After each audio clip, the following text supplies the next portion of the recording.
Good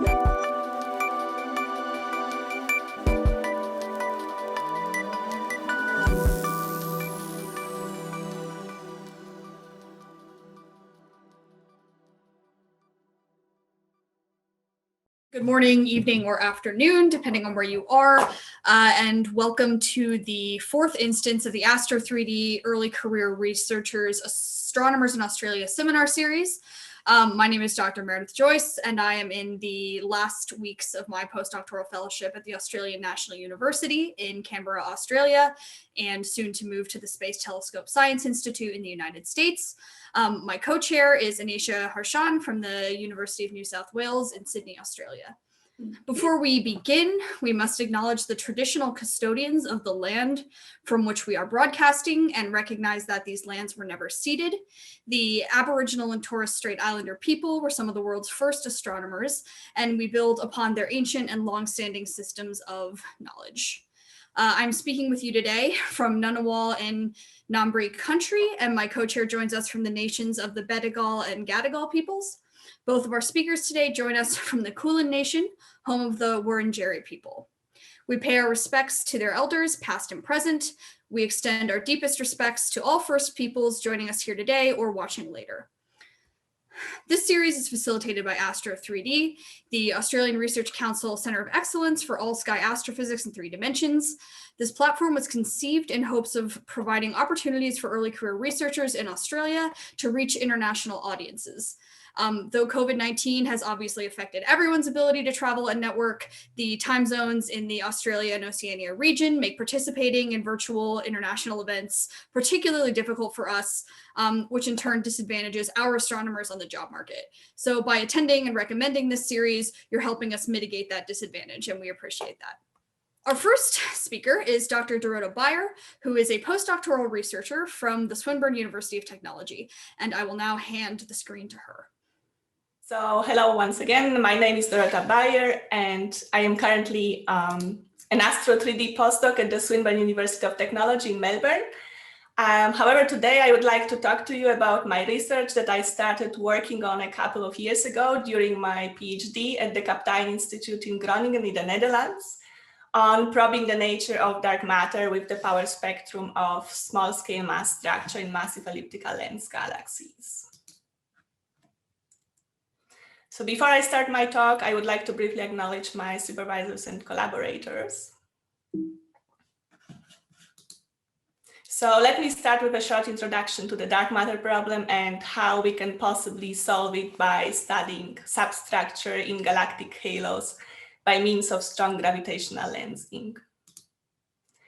As you all know, the nature of dark matter is one of the major still unsolved puzzles in cosmology and fundamental physics.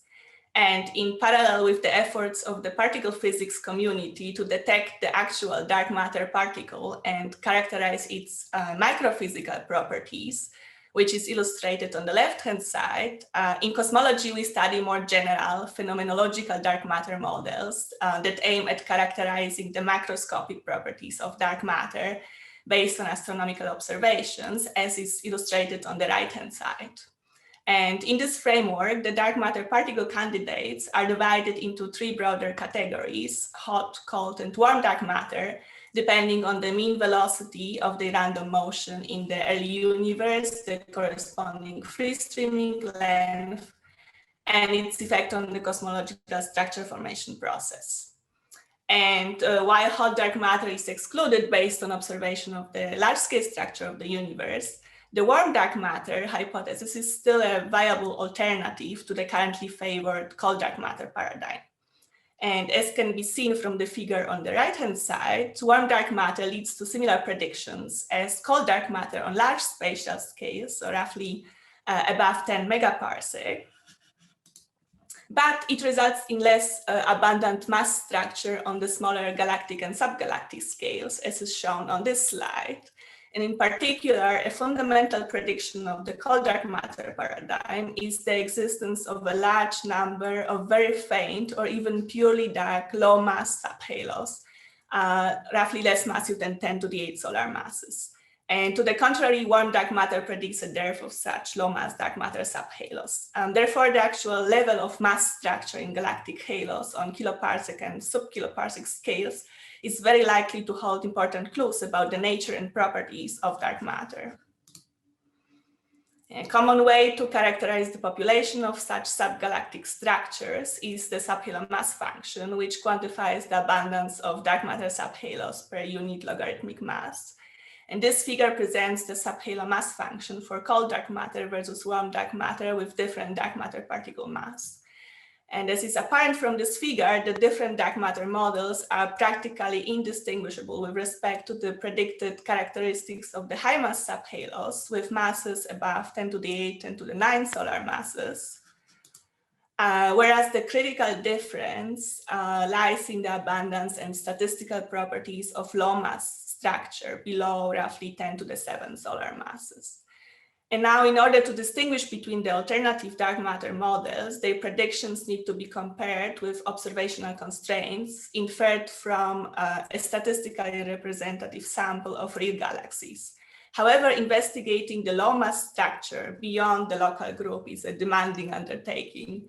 Even if luminous, subgalactic mass structured cosmological distances might be too faint to be observed directly with the currently available instruments. What is more, the mass structure might be dark matter dominated or even purely dark, so completely devoid of stars, and thus intrinsically invisible, which makes these studies even more challenging. And for this reason, constraints on the properties of mass structure in galaxies at cosmological distances have so far been mainly inferred from observations of galaxy-scale strong gravitational lens systems. So the phenomenon of galaxy-galaxy strong gravitational lensing occurs when, from the perspective of an observer on the Earth, two or more galaxies happen to lie along the same line of sight. And as a consequence of this alignment, the light rays from the background source galaxy propagating towards the observer are deflected by the curvature of space-time caused by the intervening mass of the foreground lens galaxy, as predicted by the theory of general relativity.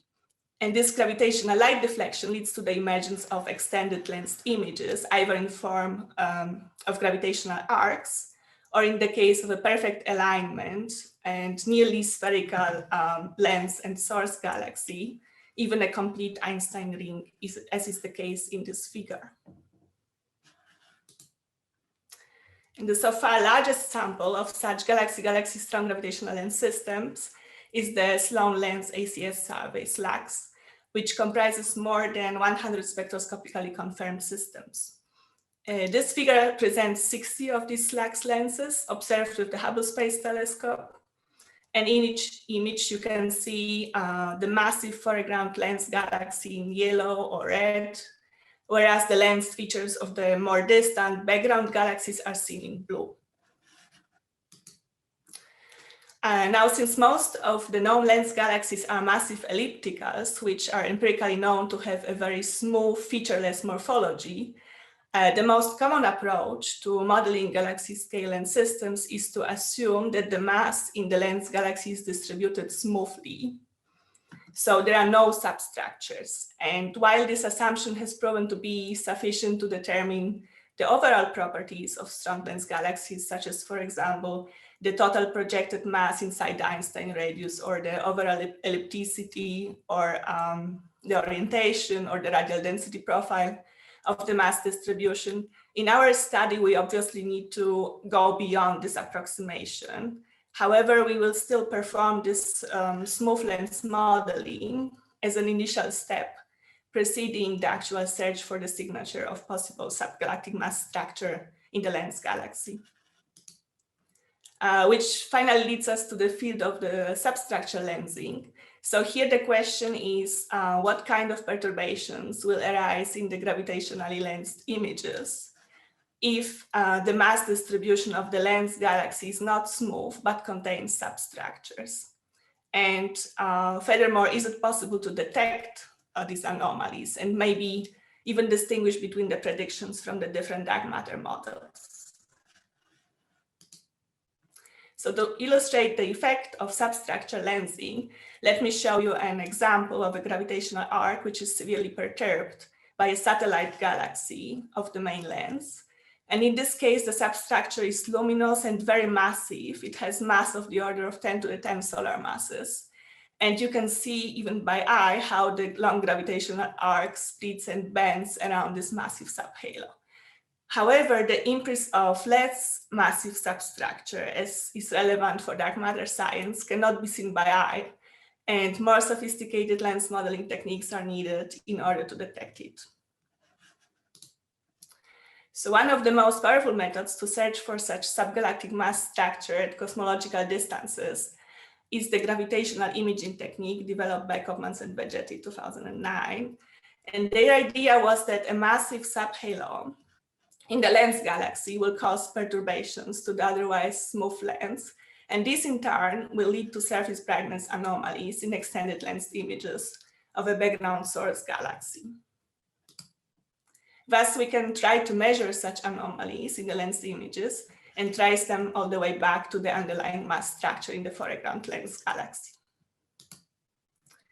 And this method led to the detection of the smallest and most distant substructure discovered so far, with the mass of roughly 2 times 10 to the 8 solar masses at the redshift roughly 0.9. And this discovery is very close to the current detection limit of this method for HST observations of SLACS lenses. However, as you can see from this figure, in order to distinguish between cold and warm dark matter, we need to be able to probe lower mass halos and smaller scale density fluctuations in the lens galaxy in the regime that is significantly below the current threshold of roughly 10 to the 8 solar masses. And with this idea in mind, we developed a novel alternative statistical approach that has its roots in the original gravitational imaging technique, but incorporates some fundamental modifications that were first proposed in a theoretical manner by Chatterjee and Kopmans 2018. First, instead of modeling single massive subhalos in terms of localized corrections to the smooth lensing potential, we modeled the entire population of small-scale mass structure in the lens galaxy in terms of Gaussian potential perturbations. And second, we quantified the resulting surface brightness anomalies in the lens images in a statistical sense in terms of their power spectrum. So how do we actually measure the power spectrum of surface brightness anomalies caused by substructure? So let me choose one of the first 10 SLACS lenses ever observed with the Hubble Space Telescope in the UV and show you the way to go. So in the first step, we start with an HST image, mask out all the pixels covering the lens images, and then use the GALFIT software to model the light distribution in the lens galaxy with a combination of Sesik profiles. And finally, subtract the best fitting lens light model from the input HST image. And second, we use this lens galaxy subtracted image to perform the smooth lens modeling of the lens system by means of the adaptive grid-based Bayesian lens modeling code developed by Begetti and Kopmans.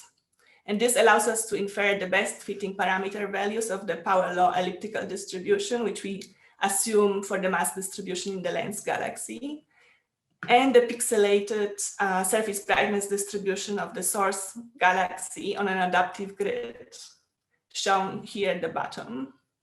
And as you can see in the model image here, in the middle of the figure, the combination of these two model components allows us to reproduce the lens images quite well. However, it is the resulting data minus model residual image that we are really interested in for our study, since this is where we search for the imprints of possible mass structure in the lens galaxy in the form of the residual surface brightness fluctuations, which cannot be explained by a smooth lens model. And following our statistical approach, we quantify these residual surface brightness fluctuations in terms of the power spectrum. Of course, we need to perform the necessary noise correction, taking into account the noise correlations introduced by drizzling of the HST images. But finally, we are able to estimate the power spectrum of the surface brightness anomalies imprinted on the lensed images due to the presence of substructure in the lens galaxy. And please also note that in order to account for all the observational effects and modeling degeneracies present in our analysis, we conservatively treat our measurement as an upper limit. So now that we quantify the surface brightness anomalies in the lensed images, how do we relate them to the statistical properties of the small-scale mass structure in the lens galaxy? To answer this question, we generate a set of Gaussian potential perturbations with different statistical properties and use them to perturb the best fitting smooth lens model that we inferred before for the analyzed lens system based on our HST data and study the resulting effect on the lensed images. Now, the statistical properties of a Gaussian random field are fully described by its power spectrum. And we assume this power spectrum to follow a power law with two free parameters, the total variance of the perturbation sigma squared and the power law slope beta that determines how the total variance is distributed among the different length scales. And as you can see in this figure, the shallower the slope, the more structures arise on smaller scales.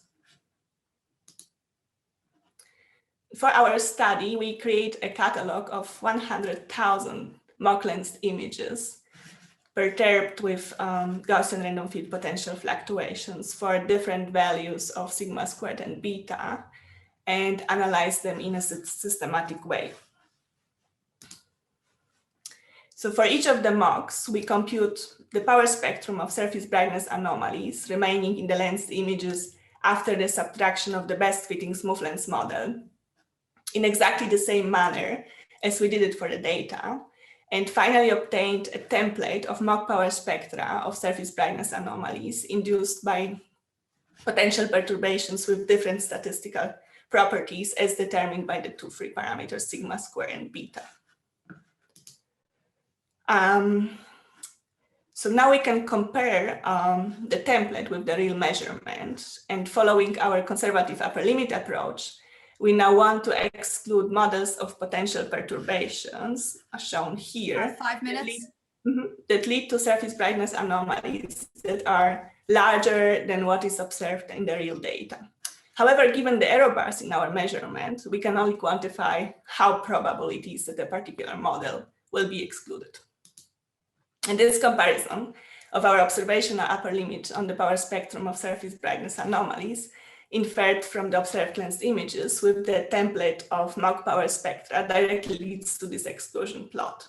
So color-coded here is the inferred probability of exclusion for each considered combination of the total variance and the power law power spectrum slope of the Gaussian potential perturbations. And based on this plot, we exclude variance values above 10 to the minus 2.5 in the considered range of slopes. Moreover, we also conclude that for a fixed value of the total variance, shallower power spectrum slopes with more structure on small scales lead to more perturbed lensed images and thus higher probability of exclusion.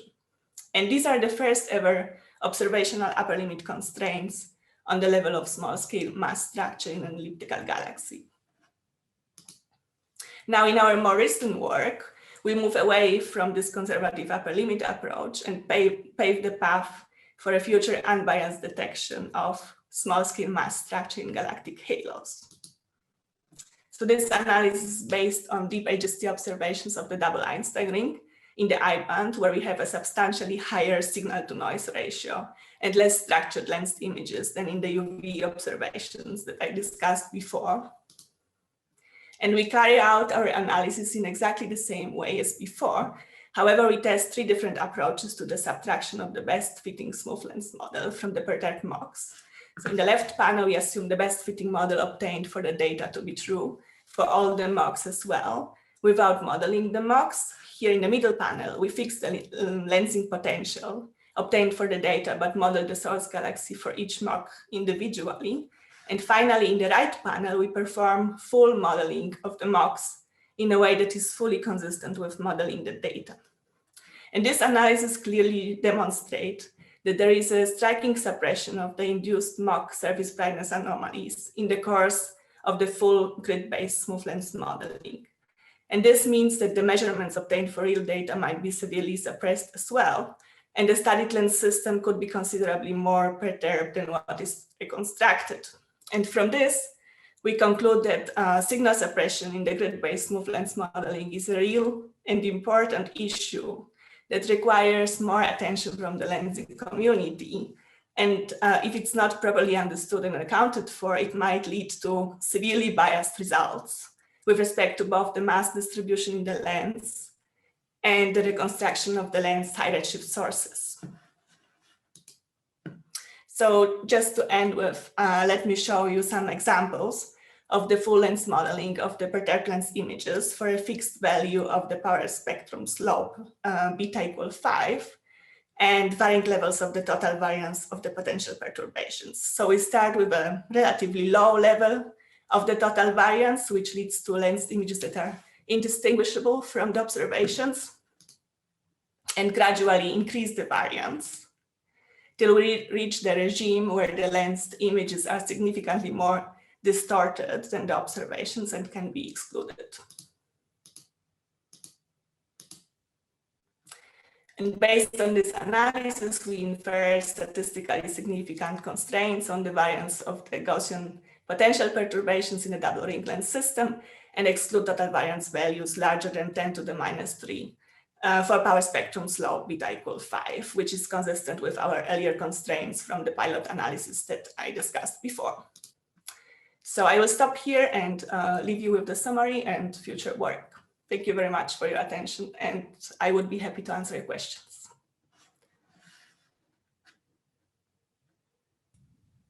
Okay, awesome. Thank you, Dorota, for the great talk. We'll open the floor for questions now. You can either raise your hand or post in the chat.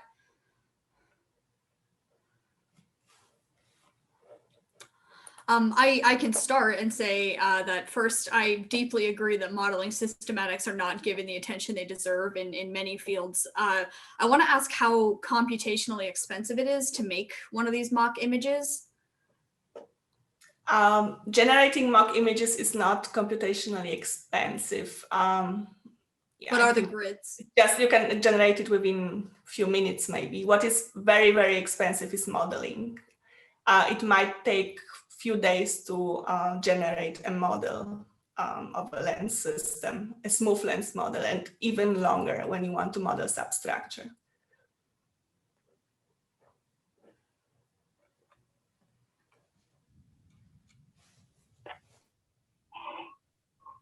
Okay, yeah, we have a raised hand from Roger Davies. Please go ahead. Hello. Hi, can you hear me okay? Yes. Good, excellent. So look, first of all, that was a terrific talk. Thank you very much. I learned a lot. I had a question relating to what we know is existing low-level mass structure in giant ellipticals. And that is, if you look at M87, for example, you see this fantastically rich population of globular clusters. And they're going to have masses of order 10 to the 5, 10 to the 6. Now, I realize, it's already a struggle getting to where you are. But I wondered if it's possible to set a limit on what you might be able to do using that kind of known structure. I don't think it's possible to set a limit, and we are not really able to distinguish between dark substructure, globular clusters, and all kind of density fluctuations in the baryonic and dark matter distribution. So the only way, I think, to infer some scientific knowledge from this study is to compare to hydrodynamical simulations that are there, I think, already for different dark matter models and galaxy formation scenarios. And by this comparison, we can infer constraints, I think. Okay, thank you. We have a raised hand from Luca. Please go ahead. Thank you. Thanks, Dorota. That was really interesting. Just following up on your mention about the gravitational simulations, what kind of resolution would you need to do this test? Are the kind of standard large boxes cosmological simulation enough, or do you really need a high resolution zoom in? I would need high resolution simulations of a sample of massive elliptical lens galaxies for different dark matter models and galaxy formation scenarios. So do you think you have already something in mind about this? I mean, because I haven't seen so far a kind of zoom-in simulation of a big elliptical, so that's why I was wondering. It's not really my field, but that would be interesting if you already have something at hand. No, I don't have anything specific in mind yet. I am working now on analyzing more real systems, and the comparison to hydrodynamical simulations will be the next step. But I think there are existing simulations like TNG or Eagle that already come close to the resolution that is required for the comparison. Perfect. Thank you very much. Okay, we have a question in the chat. Dorota, they're asking, how long do you think it will take to reach the mass limit you require to separate the dark matter models? Will new instruments help? Oh, sorry, I couldn't hear you. Could you repeat? Yeah, sure. Do you think, how long do you think it will take to reach the mass limit you require to separate the dark matter model? And if you think new instruments will help? Definitely, one way to go is to do the same kind of analysis for radio data, but so where you have a much better resolution than with HST, for example, in the optical bands. However, the analysis is way more difficult because you have to perform it in the Fourier space, and this is way more computationally expensive. But I think we will be able to get there within a few years. All right, awesome. So thank you again for the talk.